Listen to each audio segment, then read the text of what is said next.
સ્પેસમાંથી doctor રેડ્ડીઝનું counter ફોકસમાં છે। હવે stock માટે નેગેટિવ સમાચાર છે, તેમ છતાં સ્ટોક 52 વીક હાઈના લેવલ્સ આજે બતાવ્યા છે। શું કારણો બની રહ્યા છે એની માહિતી લઈએ। સહયોગી શ્રદ્ધા આપણી સાથે જોડાઈ ગયા છે।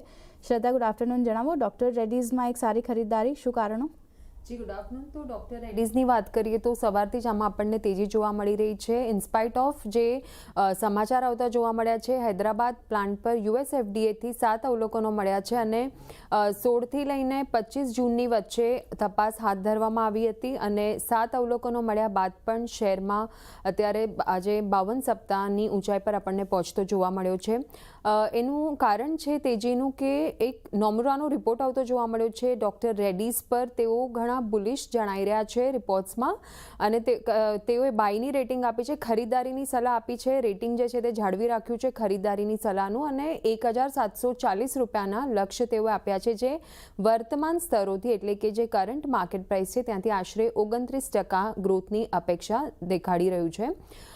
તેઓએ જણાવ્યું છે કે મોટાભાગના US FDA અવલોકનો જે છે તે નવા પ્લાન્ટને રિલેટેડ છે અને જૂના પ્લાન્ટ્સ અંગે અહીંયા કોઈ મોટી ચિંતા નથી દેખાઈ રહી।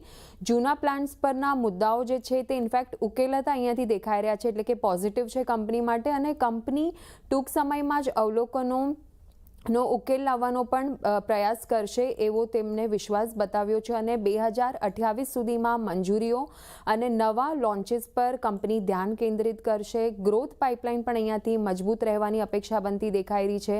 હવે નોમુરાનું જે ડૉક્ટર રેડ્ડીઝ પર પોઝિટિવ સ્ટેન્સ છે દર્શાવી રહ્યું છે કે તેઓ જે આ રિસેન્ટલી જે આ US FDAના ઓબ્ઝર્વેશન્સ છે, અવલોકનો છે, તેને મેનેજેબલ માની રહ્યા છે કે કંપની એને મેનેજ કરી લેશે અને તેઓને આ કોઈ મોટું રેગ્યુલેટરી સેટબેક નથી લાગી રહ્યું કંપની માટે, એટલા માટે તેઓ ડૉક્ટર રેડ્ડીઝના કાઉન્ટર પર બુલિશ દેખાઈ રહ્યા છે અને આ કારણે જ સ્ટોકમાં આજે આપણને એક સારી એવી તેજી જોવા મળી છે।